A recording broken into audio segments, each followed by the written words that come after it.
បាទជម្រាបសួរពុកម៉ែបងប្អូនទាំងអស់គ្នាបាទអញ្ចឹងថ្ងៃនេះថ្ងៃទី22ខែ4 2025បាទពុកម៉ែបងប្អូនបន្ទាប់ពីចូលឆ្នាំហើយបាទពុកម៉ែបងប្អូន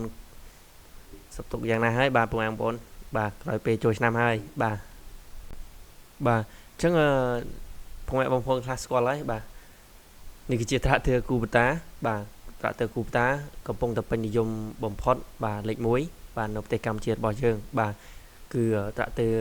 M60 40បាទគឺជាស៊េរីចាស់ទេបងប្អូនបាទ60 40ណាបាទគាត់ថា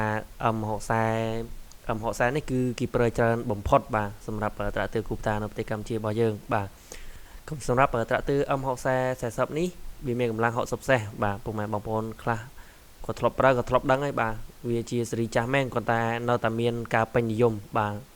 ពីពុកម៉ែបងប្អូនបាទសម្រាប់ត្រាក់ទ័រគូបតា M60 នេះផងដែរគឺឆ្នាំ025ពុកម៉ែបងប្អូនបាទឆ្នាំ025បាទសម្រាប់ត្រាក់ទ័រ M60 នេះគេ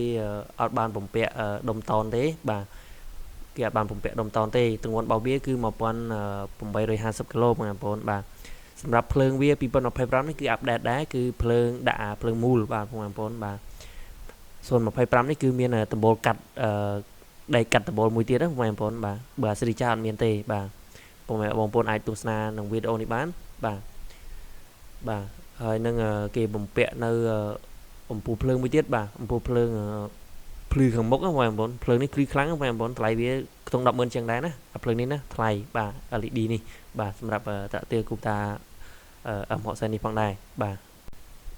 អញ្ចឹងសម្រាប់កន្លែងដាក់ធុំសុទ្ធរបស់វាយើងអាចផ្ទុកសុទ្ធបានរហូតដល់67លីត្រជាងបងប្អូនបាទ67លីត្រជាងបាទអញ្ចឹងត្រាក់ទ័រនេះហើយនឹងផាលនេះ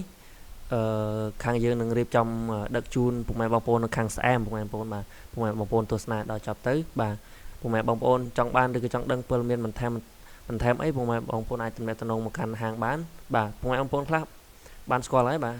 ហាងគូបតាយីឈុននៅខេត្តរតនមានជ័យបាទប្រចាំខេត្តរតនមានជ័យណាគឺមាន2សាខាបងប្អូនបាទសាខាទី1នៅក្រុងសំរោងសាខាទី2នៅស្រុកអន្លង់វែងបងប្អូនបាទភ្លើងខាងក្រោយនិងខាងមុខវាដូចគ្នាបងប្អូនបាទស៊េរី025នេះបាទបំពាក់ភ្លើងដូចគ្នាបាទបើស៊េរីចាស់ភ្លើងក្រោយនេះអំពូល2បងប្អូនអំពូល2បាទអំពូល2បាទ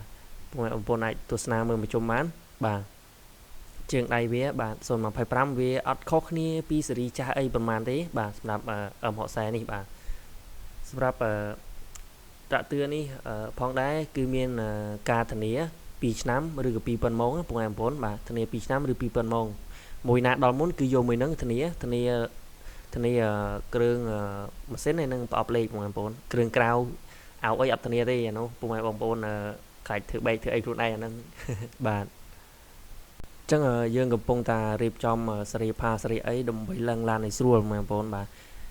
បញ្ជាក់ពុកម៉ែបងប្អូនថាពុកម៉ែបងប្អូននៅមួយខេត្តណានៅចិត្តខេត្តរតនមានជ័យយើងអាចដឹកជញ្ជូនឥតគិតថ្លៃបាទបើន័យថាដឹកជញ្ជូន free បងប្អូនបាទមិនថាដល់ណាជួលចការជួលអីទេបាទមិនថាដឹកដល់ណាទេមិនថាដឹកដល់ចំការដឹកអីដឹកដល់ផ្ទះដឹកអីដឹកបានទាំងអស់ទៅដល់ផ្ទះហ្មងបងប្អូនបាទអត់គិតសេវាទេ free ដឹកបាទបងប្អូនណាដឹកដល់ហ្នឹងបាទព័ត៌មានបន្ថែមបងប្អូនអាចសួរព័ត៌មានបន្ថែមបានតាមរយៈលេខទូរស័ព្ទបាទបងប្អូន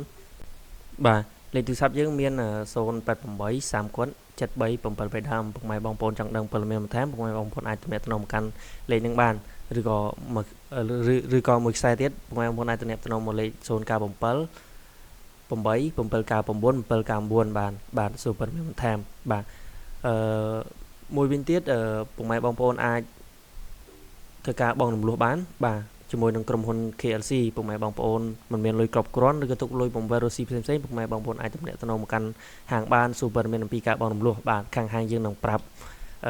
ច្បាស់ទៅពុកម៉ែបងប្អូនកុំឲ្យខកខានបាទនេះគឺសកម្មភាពយើងធ្វើដំណើរដឹកទៅឲ្យអតិថិជននៅខាងស្អែមបាទយើងចេញពីវងមូល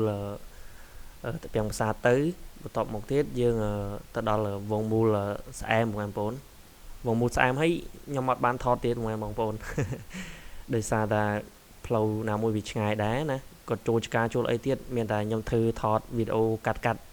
ដើម្បីពុកម៉ែបងប្អូនទស្សនាបាទ ជាពុកម៉ែបងប្អូនមួយទៀតសម្រាប់ពុកម៉ែបងប្អូនចង់បងមលោះអីខ្ញុំប្រាប់ការប្រាក់របស់វាបាទអញ្ចឹងពុកម៉ែបងប្អូនចង់បងមលោះជាមួយនឹងក្រុមហ៊ុន Kubota KLC អីយើងមានលុយចូលរួមមុនត្រឹមតែ 30% ទេពុកម៉ែបងប្អូនលុយចូលរួមមុនត្រឹមតែ 30% ទេការប្រាក់យើង 0.95 បាទពលមានបន្ថែមពុកម៉ែបងប្អូនអាចទំនាក់ទំនងមកកាន់លេខដែលខ្ញុំប្រាប់មុនវីដេអូនេះមិញអញ្ចឹងបាទអញ្ចឹង